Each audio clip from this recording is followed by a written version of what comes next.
السلام عليكم ورحمة الله وبركاته. بسم الله العظيم القدرة والشان، شديد البطش والبرهان، حافظ الدين والقرآن. بسم الله ما شاء الله كان وما لم يشأ لم يكن، ولا حول ولا قوة إلا بالله العلي العظيم. الحمد لله رب العالمين، والعاقبة للمتقين، والصلاة والسلام على أشرف المرسلين وعلى آله وصحبه أجمعين، أما بعد. فقد قال الله تعالى في القرآن العظيم والفرقان المجيد: أعوذ بالله من الشيطان الرجيم، بسم الله الرحمن الرحيم. إن الله يأمركم أن تؤدوا الأمانات إلى أهلها وإذا حكمتم بين الناس أن تحكموا بالعدل إن الله نعم ما يعظكم به إن الله كان سميعا بصيرا. صدق الله العلي العظيم. وقال نبينا وحبيبنا وسيدنا وقرة أعيننا وثمرة فؤادنا محمد رسول الله صلى الله عليه وسلم: اتقي دعوة المظلوم فإنها ليس بينها وبين الله حجاب. صدق النبي صلى الله عليه وسلم. எல்லா புகழும் புகழ்ச்சியும் ஏகையறையோனாகிய அல்லாஹ் ஒருவனுக்கே உரித்தாவுக. அவனின் சாந்தியும் சமாதானமும் ஈருலக வேந்தர் முஹம்மதுர் ரசூலுல்லாஹ் ஸல்லல்லாஹு அலைஹி வஸல்லம் அவர்களின் மீதும் அவர்களின் அடிச்சுவடை அப்படியே அடிவரலாமல் பின்பற்றிய உத்தம சத்திய சஹாபாக்கள், தாபிஈன்கள், தபஉ தாபிஈன்கள், நாதாக்கள், ஷுஹதாக்கள், அவுலியாக்கள், நம் பெற்றோர்கள், உஸ்தாதுமார்கள், மனைவி மக்கள், இங்கே அமர்ந்திருப்பவர்கள், இன்னும் வர இருப்பவர்கள், நம் ஊருவாசிகள், அயல்வாசிகள், உலக முஸ்லிம்கள் அனைவர்கள் மீதும் என்றென்றும் குறைவின்றி நிறைவாக நின்று நிலவட்டுமாக. பிரிதமான இந்த நாளில், அவனுக்கு பிடித்தமான இந்த இடத்தில் வல்லோன் அல்லாஹ் நம்மை ஒன்று கூட்டியதை போல நாளை ஜன்னத்துல் ஃபிர்தௌஸ் என்னும் உயர்தரமான சுவனத்தில் கண்மணி முஹம்மது ரசூலுல்லாஹ் ஸல்லல்லாஹு அலைஹி வஸல்லம் அவர்களோடு நம்மையும் நம்மை சார்ந்த அத்துணை பேர்களையும் ஒன்று கூட்டி அருள் புரிவானாக. நோய்கள் அனைத்தையும் ஷிஃபாவாக்கி தந்தல் புரிவானாக. அருமையான அல்லாஹுவின் நல்லடியார்களே, தினந்தோறும் பத்திரிகைகளை, இணையதளங்களை பின்துயர்ந்து வருகிற நாம், நாட்டு நடப்புகளின் போக்கு மிகவும் மோசமானதாகவும் சீரழிந்து சின்ன பின்னமாக கிடப்பதையும் நாம் பார்க்கிறோம். கொலை, கொள்ளை, பாலியல் வன்கொடுமை, தீண்டாமை என்று துவங்குகிற அத்துணை சீரழிவுகளும் அரங்கேறிக் கொண்டிருப்பதை மட்டுமல்ல, அந்த மோசமான செயல்களை செய்பவர்களுக்கு அதற்கான தண்டனைகளும் வழங்கப்படாமல் விடுவிக்கப்படுவதையும் பார்த்து வருகிறோம். பொதுவாக இது போன்ற தீமைகள், தீங்குகள் சமுதாயத்திலிருந்து அழித்து ஒழிக்கப்பட வேண்டுமானால் குற்றம் செய்யப்பட்டவனுக்கு தண்டனை, குற்றம் செய்யப்படாமல் குற்றம் செய்தவனுக்கு தண்டனையும், குற்றம் செய்யப்பட்டவனுக்கு நீதியும் வழங்கப்பட வேண்டும்.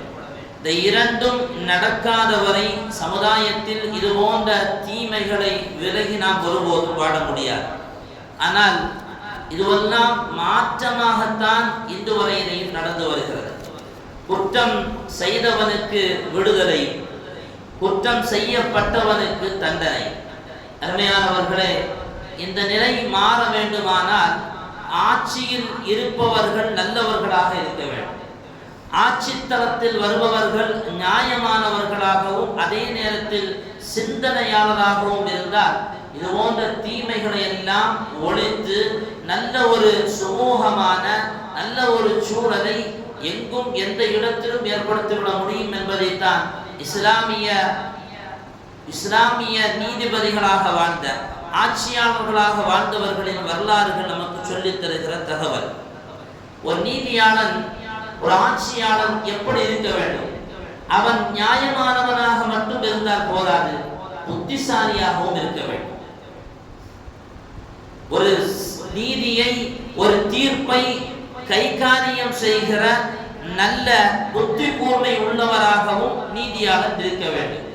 வரலாற்றில் ஒரு நிகழ்வு நமக்கெல்லாம் மிகப்பெரிய பரிச்சயம். காதி இயாத் ரஹிமஹுல்லாஹ் அவர்கள் நீதிபதியாக வாழ்ந்த காலம். ஒருவர் அவர்கள் ஆட்சி செய்கிற அந்த பகுதியில் பயணம் செய்து வந்தவர் திடீரென்று தன்னுடைய சுய தேவைக்கான தேவை ஏற்பட்ட போது தான் கொண்டு வந்த அந்த கையில் இருந்த அந்த பையை ஒரு மரத்தடியில் அமர்ந்திருப்பவருடைய கையில் கொடுக்கிறார். இதை கொஞ்சம் வைத்துக் கொள்ளுங்கள், நான் என்னுடைய சுய தேவையை முடித்துவிட்டு வந்து பெற்றுக் கொள்கிறேன் என்று அதை கொடுத்து விட்டு கிளம்புகிறார். அதை வாங்கி வைத்தவர் பத்திரமாக வைத்துக் கொண்டார். போனவர் தன்னுடைய சுய தேவையை முடித்ததற்கு பிறகு வந்து தன்னுடைய அந்த பையை திரும்ப கேட்கும் போது இந்த வாங்கிய நபர் சொல்லுவார், நீ எப்ப என்ற பையை கொடுத்தேன்னு கேட்பார். நீ எப்ப என்ற பையை கொடுத்த? அப்படி எதுவும் கொடுக்கலையே. இவர் இல்லை நான் கொடுத்தேன் என்று இவர் எவ்வளவோ வாதிடுகிறார். ஆனால் இல்லை நீ கொடுக்கவில்லை என்று அவர் நிமிர்ந்து திமிராக பேசிவிடுகிறார். அந்த நபருக்கு வேறு வழி தெரியவில்லை. நேராக காதி இயாத் ரஹிமஹுல்லாஹ் அவருடைய சபைக்கு செல்கிறார். சென்றவர் நடந்த விஷயத்தை எல்லாம் கூறுகிறார். அந்த குற்றம் செய்த அந்த நபரும் அழைக்கப்படுகிறார், குற்றம் செய்யப்பட்டவரும் முன்னால் நிறுத்தப்படுகிறார். இரண்டு பேரை நிறுத்திவிட்டு கேட்பார், இவர் சொல்லுவது சரிதானா? இவருடைய பொருள் உங்களிடத்தில் இருக்குதாமே, உண்மைதானா? அந்த நபர் சொல்லுவார், இல்லை, அப்படி எந்த பொருளுமே அவர் என்ற கொடுக்கல, நிமிந்துருவார். காதி இயாத் ரஹிமஹுல்லாஹ் சொல்லுவாங்க, அந்த கேஸை கொண்டு வந்த அந்த நபர்கிட்ட சொல்லுவாங்க, நீ ஒருவேளை அந்த மரத்து பக்கத்தில் வச்சிருக்கலாம், நீ அங்க போய் திரும்ப தேடிப்பாரு, சிலப்ப அங்க இருக்கலாம் சொல்லி அவர் அனுப்பிடுவார். இந்த குற்றம் சுமத்தப்பட்ட நபரிடத்தில் சொல்லுவார், நீ இங்கேயே உட்கார, அவர் போயிட்டு வருவாரே, அவர் வந்ததுக்கு பின்னால நீ போகலாம் அப்படின்னு சொல்லி அவரையும் அனுப்பி இவரையும் பக்கத்துல உட்கார வச்சாச்சு. உட்கார வச்சதுக்கு பின்னால காதி இயாத் ரஹிமஹுல்லாஹ் அவர்களுடைய அலுவல்களை பார்த்து கொண்டிருக்கிறார். திடீர்னு சொல்றாங்க, யாரையும் பார்க்காமல் செவுத்தை பார்த்து விட்டு சொல்லுவார்கள், போனவரை இன்னும் காணுமே, ரொம்ப நேரம் ஆகிட்டது அப்படின்னு சொல்லும்போது இந்த பக்கத்துல உட்கார்ந்த மேப்படியான் சொன்னா, அவன் வர்றதுக்கு ரொம்ப நேரம் ஆகும், மரம் எங்கேயோ இருக்குது அப்படின்னு சொல்லிட்டான். உடனே காதி இயாத் ரஹிமஹுல்லாஹ் கேட்பார்கள், உனக்கு எப்படி அந்த மரம் தெரியும்? உனக்கு அந்த மரம் தெரியாது, அந்த இடம் தெரியாது, பொருள் தெரியாது என்றல்லவா சொன்னா, எப்படி உனக்கு தெரியும் என்று பிடித்து கொண்டார்கள் கழுத்தை. அவன் முன்னுக்கு பின்னாக முரணாக பதில் சொன்னான், மாட்டிக்கொண்டார். அருமையானவர்களே, அந்த போன நபர் வருகிறார், வந்தவரிடத்தில் சொல்லுவார், நான் திட்டம் செய்ததை போல திருடன் மாட்டிவிட்டான், உடைய பொருள் இந்தா என்பதாக காதி இயாத் ரஹிமஹுல்லாஹ் அவர்கள் அந்த பொருளை வாங்கி உரியவரிடத்தில் கொடுப்பார். இந்த புத்தி சாதுரியம், இந்த புத்தி கூர்மை ஒரு நீதியாளனுக்கு இருக்க வேண்டும், ஒரு ஆட்சியாளனுக்கு இருக்க வேண்டும். அவன்தான் தகுதியான ஆட்சியாளர். குர்ஆன் அல்லாஹ் சொல்லுவான், இன்னல்லாஹ யஅமுருக்கும் பில் அத்லி இன்னல்லாஹ யஅமுருக்கும் அன் துஅத்துல் அமானாத்தி இலா அஹ்லிஹா. அவரவருடைய பொருட்களை அவரவரிடத்தில் கொடுப்பதற்கு அல்லாஹ் நிச்சயமாக உங்களுக்கு கட்டளையிட்டிருக்கிறான். வைதா ஹக்கம்தும் பைனன் நாஸி அன் தஹ்குமு பில் அத்ல். நீங்கள் மக்கள் மத்தியிலே தீர்ப்பு வழங்கினால் நீங்கள் நல்ல முறையில் நீதமாக தீர்ப்பு வழங்குங்கள் என்று அல்லாஹ் குர்ஆனில் கூறுவதை பார்க்க முடியும். அருமையானவர்களே, ஒருவருக்கான பொருள் அவரிடத்தில் கொடுக்கப்பெற வேண்டுமானால் அந்த குற்றத்தை கொண்டு வந்திருப்பவர்களிடத்தில் நல்ல முறையில் நீதத்தை சொல்லுகிற நல்ல புத்தி வேண்டும் என்பதைத்தான் இந்த காதி இயாத் ரஹிமஹுல்லாஹ்வுடைய வரலாறு நமக்கு சொல்லித் தருகிற தகவல். இன்னொரு செய்தி என்னன்னா, இது ஆட்சியாளர்களுக்கு மட்டும் பொருந்திய செய்தி அல்ல. ரெண்டு பேர் சண்டை போட்டுட்டு இருக்கிறாங்க, அந்த ரெண்டு பேருக்கு இடையில போய் ஒருத்தர் ஜட்ஜ்மெண்ட் பண்றாருன்னா, இந்த ஜட்ஜ்மெண்ட் பண்றவர் யோசிக்கணும், நாம செய்கிற வேலை நாளைக்கு ரப்பிடத்தில் பதில் சொல்ல வேண்டிய வேலை. எனவே ரொம்ப கவனமாக அதில் கையாள வேண்டும். அது எந்த துறையில் எந்த விஷயத்தில் நாம் ஜட்ஜ்மெண்ட் செய்வதாக இருந்தாலும் சரிதான், அல்லாஹ்வை பயந்து கொண்டு ஜட்ஜ்மென்ட் செய்கிற பொழுது அல்லாஹ்வுடைய அந்த குற்றத்திலிருந்து அல்லாஹ் நம்மை குற்றம் பிடிப்பதென்று நாம் பாதுகாக்கப்படுவோம். ஒருவேளை நாம் அப்படி தவறுதலாக சுயநலத்தோடு அல்லது நம்முடைய தேவைக்காக வேண்டி அந்த தீர்ப்பை வளைத்து ஒடித்து அல்லது பொய் சொன்னோம் என்று சொன்னால் பெருமானார் ஸல்லல்லாஹு அலைஹி வஸல்லம் அவர்கள் சொல்கிறார்கள் வபஅதுன் நாஸ் இலல்லாஹ் அல்லாஹ் வபஅதுன் நாஸ் இலல்லாஹ் அல்லாஹ்விடத்திலே மிகவும் கோபத்திற்குரியவர்கள் அபஅதுஹும் அவர்கள் அல்லாஹ்வின் பக்கத்தில் மிகவும் தூரமானவர்கள் யார் தெரியுமா? இந்த ஜாஹில் என்று சொல்லப்படுகிற அநியாய ஆட்சியாளன் என்று முஹம்மது ரசூலுல்லாஹி ஸல்லல்லாஹு அலைஹி வஸல்லம். ஒரு தீர்ப்பு எப்படி இருக்கணும்?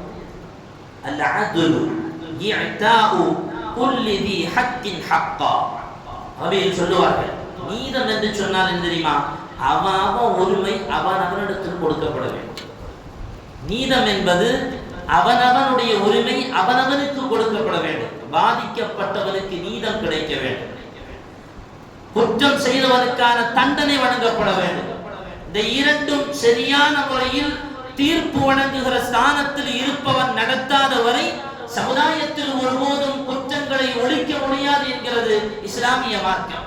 உங்களுக்கு தெரியுமா, வரலாற்றில் ஒரு சிறந்த ஒரு செய்தியை பெருமானார் ஸல்லல்லாஹு அலைஹி வஸல்லம் அவர்களுடைய வரலாற்றில் பார்க்க முடியும். ருபைய் பின்த் நதுர் என்பவர், இவர் ஒரு பணிப்பெண்ணோடு வாதம் செய்கிறார். வாதம் செய்து கொண்டிருக்கும் போது கோபம் தலைக்கு ஏறிய ருபைய் பின்த் நதுர் என்கிற அந்த பெண்மணி அல்லது அந்த நபர் அந்த பெண்ணுடைய அடிமை பெண்ணுடைய முகத்தில் ஓங்கி குத்துகிறார். அவருடைய முன் பல் கலந்து விழுந்து விடுகிறது. இந்த அம்மா என்ன செய்யறதுன்னு தெரியாம அந்த பல்லையும் எடுத்துக்கிட்டு உடஞ்ச அந்த பல்லோடைய நேர ஸல்லல்லாஹு அலைஹி வஸல்லம் அவர்களுடைய சபைக்கு தன்னுடைய குடும்பத்தையும் அழைத்து செல்கிறார்கள், நியாயம் கிடைப்பதற்காக வேண்டி. பெருமானார் ஸல்லல்லாஹு அலைஹி வஸல்லம் அவங்க நிற்கிறாங்க. ருபை அவர்களையும் அழைத்து கொண்டு வரப்படுது. ருபையினுடைய குடும்பத்தார்களும் அவர்களோடு சேர்ந்து வருகிறார்கள். இப்ப என்ன செய்யறது? பெருமானார் ஸல்லல்லாஹு அலைஹி வஸல்லம் சொன்னார்கள், கிஸாஸ், பல்லுக்கு பல்லு உடைக்கணும்னா, யா அய்யுஹல்லதீன ஆமனு குதிப அலைக்குமுல் கிஸாஸ் பில் கத்ல் அல் ஹுர்ரு பில் ஹுர்ரி வல் அப்து பில் அப்தி. அடிமையாக இருந்தாலும் சரிதான், உண்மையாளனாக இருந்தாலும் சரிதான், பழிக்கு இப்படி நாயகம் சொன்னார்கள். ருபையுடைய பல்லை இந்த பணிப்பெண் உடைக்க வேண்டும் என்றார்கள் முஹம்மது ரசூலுல்லாஹ். ஆடி போனார்கள் ருபையினுடைய குடும்பத்தார்கள். யா ரசூலுல்லாஹ், வேற ஏதாவது தீர்ப்பு சொல்லுங்களேன். பெருமானார் சொன்னார்கள், இங்கே ஏழை பணக்காரன், இங்கே எந்த பாகுபாடும் இல்லை, இவள் அவளுடைய பல்லை உடைக்கத்தான் வேண்டும், அதுதான் சரியான தீர்ப்பு என்றார்கள் முஹம்மது ரசூலுல்லாஹி ஸல்லல்லாஹு அலைஹி வஸல்லம். இதை பார்த்து கொண்டிருந்த, இந்த நியாயமான தீர்ப்பை பார்த்து கொண்டிருந்த அந்த பாதிக்கப்பட்ட பெண்ணுடைய குடும்பத்தாரின் தலைவர் முன்வரிசையில் வந்து சொன்னார், நீதமான தீர்ப்பை முஹம்மது ரசூலுல்லாஹ் வழங்கியதினால் அந்த குற்றத்தை செய்த ருபைய் பின்த் நதுரை நாங்கள் மன்னிக்குகிறோம் என்றார். ஒரு நீதமான தீர்ப்பினால் குற்றம் செய்யப்பட்டவர் கூட இரக்கத்தன்மைக்கு வருகிறார் என்று சொன்னால் அதைத்தான் இஸ்லாம் சொல்லித் தருகிறது. ஆனால் இன்னைக்கு நேர மாற்றம். குற்றம் செய்தவன் அவன் உல்லாசமாகவும் சுதந்திரமாகவும் வெளியில் நடமாடுவது, குற்றம் செய்யாதவன் அவன் மீது அவனுக்கு குற்றம் நிகழ்ந்திருப்பதினால் கொண்டு வந்து கேஸ் கொடுக்கிறதுக்காக வேண்டி வரும்போது அவனை பிடிச்சி சிறையில் அடைப்பதும், இதுதான் இன்னைக்கு சமுதாயத்தில் நடந்து கொண்டிருக்கக்கூடிய அநியாயம். நம்ம எல்லாம் கேள்விப்பட்டிருப்போம், கேரளாவை சார்ந்த 2 கன்னியாஸ்திரிகள், 2 பேர்கள் சத்தீஸ்கரில் ஒரு ரயில்வே ஸ்டேஷனில் நின்று கொண்டிருக்கும் போது திடீரென்று வந்து காவலர்கள் அவர்களை இழுத்துச் செல்கிறார்கள். ராயன்பூரை, சத்தீஸ்கர் ராயன்பூர் என்கிற அந்த பகுதியில் அந்த 2 பேர்களை வந்து கன்னியாஸ்திரிகளை காவலர்கள் சிறைப்படுத்தி செல்கிறார்கள். என்ன காரணம்? 3 பேரை வலுக்கட்டாயமாக நிர்பந்தமாக கிறிஸ்துவர்களாக மாற்றியதற்காக வேண்டியும் அவர்களை கடத்தி செல்வதன் காரணமாகும் என்று அழைக்கிறார்கள். யார் கொடுத்த கேஸ்? எதனால் அவர்கள் பிடிபட்டார்கள்? சமுதாயத்தில் நல்ல சூழலை ஏற்படுத்தாமல் சண்டைகளை உருவாக்க வேண்டும், மதக்கலவரத்தை உருவாக்க வேண்டும் என்று நினைப்பவர்களால் கொடுக்கப்பட்ட ஒரு தவறான தகவல் இது. வந்து பிடிக்கப்படுகிறார் அந்த 2 பெண்மணிகளும், சிறையில் அடைக்கப்படுகிறார்கள், பின்னால் ஜாமீனில் வெளியிடப்படுகிறார்கள். அருமையான சகோதரர்களை, நியாயமானவர்களாக இருந்தார், உண்மையான தீர்ப்பை வழங்குவவர்களாக இருந்தால், ஆட்சித்தளத்தில் இருப்பவர்கள் சரிசமமாக மக்களை நடத்த வேண்டும் என்கிற உள்வுணர்வு இருப்பவர்களாக இருந்தால் இது போன்ற அநியாயத்திற்கு ஒருபோதும் துணை நிற்க மாட்டார்கள் அல்லவா? இங்கே மதக்கலவத்தை உருவாக்குவதற்காக வேண்டியோ அல்லது மக்களிடத்தில் தீமையை உருவாக்கி சந்தோஷமான நிலையை அழித்து ஒழிக்க வேண்டும் என்று நினைப்பவர்கள் இது போன்ற சூழலை ஏற்படுத்துகிறார்கள். ஆனால் இஸ்லாமிய மார்க்கம் அழகான தீர்ப்பை எல்லாம் நமக்கு சொல்லித் தருகிறது, அழகான வழிகாட்டுதலை சொல்லித் தருகிறது. ஒரு நீதியாளன், ஒரு ஆட்சியாளன் எப்படி இருக்க வேண்டும்? மக்களிடத்தில் சரிசமமாக நடக்க வேண்டும், மக்களோடு மக்களாக இருக்க வேண்டும். ரலியல்லாஹு அன்ஹு அவங்கள்ட்ட கேட்கிறாங்க, ஒரு ஆட்சியாளனுக்கான இலக்கணம் நீங்க என்ன வச்சிருக்கீங்க? ரலியல்லாஹு சொல்கிறார்கள், ஆட்சியாளன் மக்களின் தலைவனாக இருக்க வேண்டும், ஆனால் மக்களோடு இருக்க வேண்டும். ஆட்சியாளன் மக்களின் தலைவனாக இருக்க வேண்டும், ஆனால் மக்களோடு இருக்க வேண்டும். அப்படி அவன் இருந்தால் தான் மக்களின் குறை நிறை என்ன என்பதை அவனால் புரிந்து கொள்ள முடியும். எகிப்து தேசத்துல அம்ர் பின் ஆஸ் ரலியல்லாஹு அன்ஹு என்கிற சஹாபி ஆட்சி வகிக்கிறார்.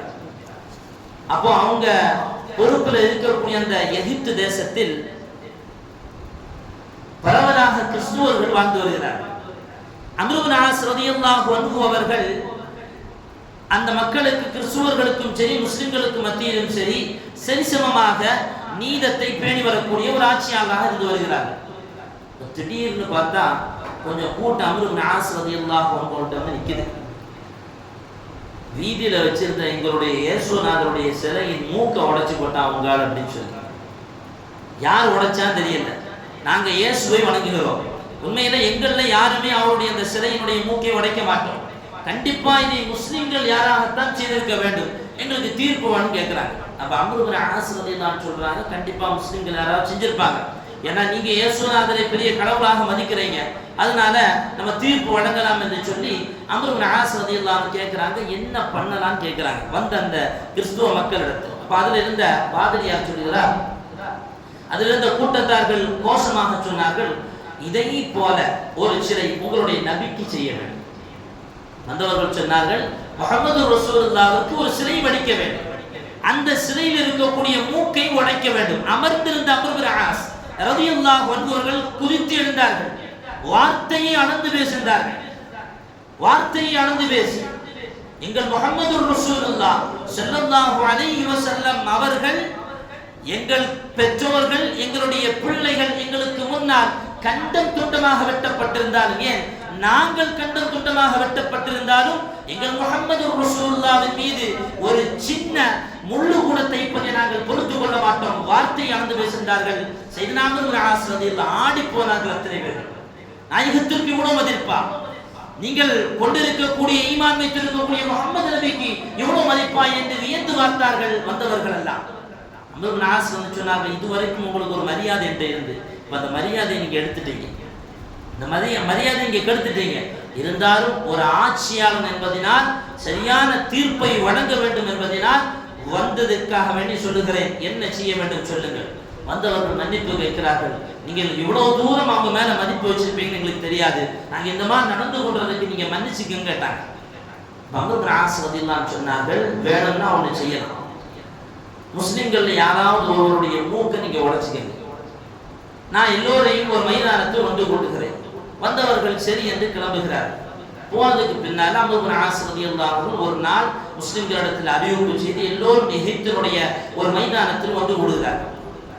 எல்லாரும் வந்தாச்சு. வந்ததுக்கு பின்னால அம்ர் பின் ஆஸ் ரலியல்லாஹு அவர்களும் குதிரையில் வருகிறார்கள். அங்க வந்த ராணுவ வீரர்கள் யாருக்கும் எதற்காக வேண்டி இங்க ஒன்று கூட்டப்பட்டிருக்கிறோம் தெரியல. எல்லாரும் வந்து நின்னதுக்கு பின்னால அம்ர் பின் ஆஸ் ரலியல்லாஹு அறிவிப்பு செய்கிறாங்க, இன்ன காரியத்துக்காக வேண்டித்தான் நம்ம என்ன இங்க ஒன்று கூடப்பட்டிருக்கிறோம் அப்படின்னு சொல்லி முடிக்கும் போது அந்த பாதிரியாரும் கிறிஸ்துவ மக்களும் மைதானத்திற்குள்ளார் வருகிறார்கள். அம்ர் பின் ஆஸ் ரலியல்லாஹு அவர்கள் முன்னால் வந்து சொல்லுவார்கள், நாம் இங்கே ஒன்று கூட்டப்பட்ட அந்த காரணம் என்ன என்பதை நீங்கள் புரிந்து கொண்டீர்கள். இப்போ ஒரு ஆட்சியாளன் என்கிற அடிப்படையில் நான் பேசுகிறேன். இங்கே இருக்கக்கூடிய ஒட்டுமொத்த மக்களுக்குமான பிரதிநிதி நான் தான். இங்கே ஒரு தவறு நடந்தால் அதற்கு நான் தான் பொறுப்புதாரி, இங்கே ஒரு நன்மை நடந்தால் அதற்கு நான் தான் பொறுப்புதாரி, இங்கே ஒரு தவறு நடந்திருக்கிறது நானே பொறுப்புதாரி. எனவே பாதிரியாரை பார்த்து சொன்னார்கள், என்னுடைய மூக்கை அறுத்துக் கொள்ளுங்கள் என்றார். அம்ர் பின் ஆஸ் ரலியல்லாஹு சொன்னார்கள், என்னுடைய மூக்கை அறுத்துக் கொள்ளுங்கள் என்றார்கள். ராணுவ வீரர்கள், பொதுமக்கள் நிற்கிறார்கள், அத்துணை பேர்களும் ஆச்சரியத்தோடு பார்க்கிறார்கள். ராணுவ வீரர்கள் சொன்னார்கள், ஏன் தாங்களுடைய மூக்கு அறுப்பட வேண்டும்? எங்க மூக்கு அறுத்துக்குன்னு சொல்லி முன்னால் வந்தாங்க. பொதுமக்கள் சொன்னாங்க, ஏன் ராணுவ வீரர்களுடைய மூக்கு அறுப்பட வேண்டும்? நாங்கள் வருகிறோம், எங்களுடைய மூக்கை அறுத்துக் கொள்ளுங்க என்றார்கள். பாதிரியாருக்கு என்ன செய்யணும் தெரியல, திகைச்சு போய் நிற்கிறார். திடீர்னு பார்த்தா கூட்டத்திலிருந்து ஒரு ராணுவ வீரர் உள்ள வர்றாரு. கையில ஒரு சின்ன பொருளோட வர்றாரு. வந்தவர் சொல்றாரு, அந்த மூக்கை உடைச்சது நான் தான், அந்த மூக்கு என் கையில தான் இருக்குது, அந்த சிலையினுடைய மூக்கு என்று சொல்லி கையை உயர்த்தி கொண்டு சப்தத்தை எழுப்பிக் கொண்டே அம்ரு இப்னு ஆஸ் ரலியல்லாஹு முன்வரிசையில் வந்து நிற்கிறார். இது அத்தனையும் பாதிரியாரும் அந்த கிறிஸ்துவ மக்களும் பார்த்து கொண்டிருக்கிறார். அம்ரு இப்னு ஆஸ் ரலியல்லாஹு சொல்கிறார்கள், நீங்கள் தண்டனை நிறைவேற்றலாம்.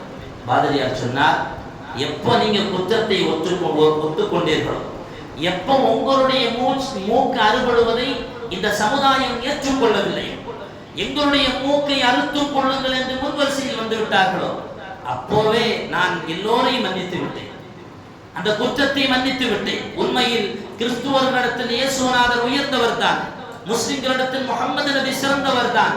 ஆனால் நாங்கள் மன்னிக்குகிறோம் அந்த குற்றத்தை என்று சொல்லிவிட்டு அம்ரு இப்னு ஆஸ் ரலியல்லாஹு அன்ஹு அவருடைய கரம் பிடித்து அஷ்ஹது அல்லா இலாஹ இல்லல்லாஹ் வ அஷ்ஹது அன்ன முஹம்மதர் ரசூலுல்லாஹ் என்ற கலிமாவை ஒழித்து அந்த பாதிரியார் இஸ்லாத்திற்குள்ளால் தன்னை ஒருவராக இணைத்துக் கொள்ள அவரை பின்துயர்ந்து வந்த கிறிஸ்துவ மக்களில் அதிகமானவர்களும் பின்துயர்ந்து இஸ்லாத்திற்கு வருகிறார்கள். ஒரு நீதமான ஆட்சியாளர் ஒரு நியாயமான தீர்ப்பை கொடுக்கிற பொழுது இது போன்ற மாற்றங்களை சமுதாயத்தில் பார்க்க முடிவது மட்டுமல்ல, சமுதாயத்தில் நல்ல ஒரு சூழல் ஏற்படும். ஆனால் நேர் மாற்றமாக குற்றமே செய்யாதவர் குற்றம் பிடிக்கப்படுவதும் குற்றம் செய்தவர் விடுவிக்கப்படுவதும் ஏற்படுகிற பொழுது அருமையான சகோதரர்களை நிம்மதியான ஒரு வாழ்வை இந்த சமுதாயத்தில் ஒருபோதும் பார்க்க முடியாது. சையதுனா உமர் இப்னு அப்துல் அஸீஸ் ரலியல்லாஹு அன்ஹு அவர்கள் ஆட்சித்தரத்தில் வருகிற பொழுது அன்றைய காலத்தில் சிறந்த மார்க்கறிஞராகவும் மிகப்பெரிய ஞானியாகவும் சூஃபியாகவும் வாழ்ந்த ஹஸனுல் பஸ்ரி ரலியல்லாஹு அன்ஹு அவர்கள் கடிதம் எழுதுகிறார்கள், ஆட்சி எப்படி செய்ய வேண்டும், அல் இமாமுல் ஆதில், நீதமான ஆட்சியாளர் என்ன, யார், அவனுக்கான இலக்கணம் என்னவென்பதை எனக்கு நீங்கள் சொல்லித்தார்கள் என்று ஒரு கடிதத்தை எழுதுகிறார்கள். அந்த கடிதத்தை பெற்றுக்கொண்ட சையதுனா ஹஸனுல் பஸ்ரி ரலியல்லாஹு அன்ஹு அவர்கள் ஆட்சியாளரான உமர் இப்னு அப்துல் அஸீஸ் ரலியல்லாஹு அன்ஹு அவர்களுக்கு திரும்ப கடிதம் எழுதுகிறார்கள், யா அமீரல் முஃமினீன் இன்னல்லாஹ ஜஅலல் இமாமல் ஆதில் கவ்வாம குல்லி மாஇன். சையதுனா ஹஸனுல் பஸ்ரி ரலியல்லாஹு அன்ஹு கடிதம் எழுதுகிறார்கள், நீதியான ஆட்சியாளர் யார் தெரியுமா? வழித்தவறி செல்லுகிற மக்களை நேர்வழிப்படுத்துபவர், வகஸ்த குல்லி ஜாயில், அநியாயம் செய்யக்கூடியவனை எச்சரிக்கை செய்பவர், வஃபதாஹன் குல்ல ஃபாஸித், குழப்பம் செய்பவனை சீர்திருத்துபவர், வகூவத குல்ல ضعஃபின், பலகீனமானவனை பலப்படுத்துபவர், வநஸஃபத குல்ல மظلوம், அநியாயம் செய்யப்பட்டவனுக்கு நியாயத்தை கொடுப்பவர், வமஃஸஅ குல்லி மல்ஹூஃபின், துன்பத்தில் இருப்பவனுக்கு துன்பத்தை துடைப்பவன். இவன்தான் சிறந்த ஆட்சியாளர் என்பதாக சையதுனா ஹஸனுல் பஸ்ரி ரலியல்லாஹு அன்ஹு அவர்கள் ஆட்சித்தலத்தில் தடம் பதித்திருக்கக்கூடிய உமர் இப்னு அப்துல் அஸீஸ் ரலியல்லாஹு அன்ஹு கடிதம் எழுதுகிறார்கள். அதோடு முடிக்கல, அதை விட ஒரு சிறந்த வார்த்தையும் சேர்த்து எழுதினார்கள், வஸிஜுல் யதாமா வ ஹாஸினுல் மசாகீன் யுரப்பி ஸகீரஹும் வ யமூனு கபீரஹும். வஸிஜுல் யதாமா, யத்தீம்களை போற்ற வேண்டும். நீதியான ஆட்சியாளர் யார்? தாய் தகப்பன் இல்லாத பிள்ளைகளை போற்ற வேண்டும். வவாசினுல் மசாகீன், மிஸ்கீன்களான ஏழைகளுக்கு காவலனாக இருக்க வேண்டும். யுரப்பி ஸகீரஹும், அவர்களை மட்டுமல்ல அவர்களின் பிள்ளைகளையும் பரிபாலனை செய்ய வேண்டும், அவர்களுடைய பிள்ளைகளையும் பாதுகாக்க வேண்டும். வயமூனு கபீரஹும், அவர்களில் பெரியவர்களுக்கும் உணவு வழங்க வேண்டும், அவருடைய பொருளாதார செலவை ஏற்றுக்கொள்ள வேண்டும் என்று சையதுனா ஹஸனுல் பஸ்ரி ரலியல்லாஹு அன்ஹு அவர்கள் ஒரு ஆட்சியாளனுக்கான இலக்கணத்தை சொல்லிக் கொடுக்கிறார்கள். இன்னைக்கு அதுவெல்லாம் இல்லாமல் நம்ம எல்லாம் கேள்விப்பட்டிருப்போம். 1995 முதல் 2014 வரையிலையும் கர்நாடகாவில் தர்மஸ்தலா என்கிற இடத்தில் நடந்த ஒரு கோரமான மகாதல்லா, அல்லாஹ் பாதுகாக்க வேண்டும், அல்லாஹ் பாதுகாக்க வேண்டும். பிள்ளைகள் 18, 19, 20, 40, 30 பெண்கள் அங்கே இருக்கக்கூடிய வழிபாடு தலங்களுக்காக வேண்டி அவர்களுடைய நம்பிக்கையின் பிரகாரம் வணங்குவதற்காக வேண்டி போகிற அந்த பெண்கள் திரும்ப வருவதில்லை. போகிறவர்கள் சித்திரவதை செய்யப்படுகிறார்கள், பாலியல் வன்கொடுமை செய்யப்படுகிறார்கள், திரும்ப வருவதில்லை. யாராவது தட்டி கேட்க போனால் அவரும் முடக்கப்படுகிறார், அடிக்கப்படுகிறார், ஒடுக்கப்படுகிறார். இப்படியெல்லாம் சுமார் பல ஆண்டுகளாகவே நடந்து வந்த அந்த கோரமான செயல். அங்கே போகிற அந்த பெண்கள் பாலியல் வன்கொடுமை செய்யப்பட்டு கொலை செய்யப்பட்டு புதைக்கப்படுகிறார்கள். இதையெல்லாம் அந்த வழிபாடு தலத்தில் பணியாளனாக இருந்த ஒருவன் அவன் வலுக்கட்டாயமாக நிர்பந்தமாக்கப்பட்டு இந்த கொல்லப்பட்டவர்களுடைய சடலங்களை கொண்டு அடக்கி வந்தான். ஒரு கட்டத்தில் இதனால பொறுத்து கொள்ள முடியல. இதனால பொறுத்து கொள்ள முடியாததுனால உண்மையை வெளியே சொல்ல வந்தான். உண்மையை வெளியே சொல்ல வந்த போதுதான் இந்த செய்திகள் எல்லாம் வருகிறது. சுமார் 100க்கும் மேற்பட்ட எலும்பு துண்டுகளை வெளியில் எடுக்க ஆரம்பிக்கிறார்கள். உண்மையான சகோதரர்களே, பெண்கள் யாரை நம்பி வெளியே போகிறார்கள்? இதே ஆட்சியாளர்களை நம்பித்தான். நாம் போகிற வழிபாடு, நாம் போகக்கூடிய இடம் வழிபாடு தலம்.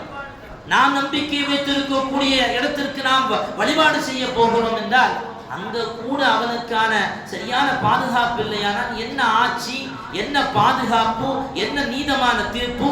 இந்த தீர்ப்பில், இந்த குற்றத்தில் யாரெல்லாம் செயல்பட்டார்களோ அவன் இன்னும் விடுவிக்கப்படல, அவன் இன்னும் பிடிக்கப்படல. அவனுடைய குடும்பம் உயர்ந்த குடும்பம் என்பதனால் குர்ஆனில் அல்லாஹ் ஒரு வசனத்தில் சொல்லுவான், யா அய்யுஹல்லதீன ஆமனு கூனு கவ்வாமீன பில் கிஸ்த், நீங்கள் நீதத்தின் மீது நிலைத்திருங்கள். ஷுஹதா லில்லாஹ் வலவ் அலா அன்ஃபுஸிகும் அபில் வாலிதைனி வல் அக்ரபீன், நீங்கள் கொடுக்கிற தீர்ப்பு உங்களுடைய பெற்றவர்களுக்கோ அல்லது உங்களுக்கோ உங்களுடைய உறவினர்களுக்கோ அது பாதகமாக இருந்தாலும் சரிதான், அல்லாஹ்வுக்காக வேண்டி நீதமான ஆட்சியை, நீதமான தீர்ப்பை நீங்கள் வழங்குங்கள். இயக்கும் கனியன் அவ் ஃபகீரா, நீங்கள் யாருக்கு எதிராக தீர்ப்பு கொடுக்கிறீர்களோ அவன் கனியன், பணக்காரனாகவும் இருக்கட்டும் ஏழையாகவும் இருக்கட்டும், நியாயமான தீர்ப்பை கொடுங்கள்.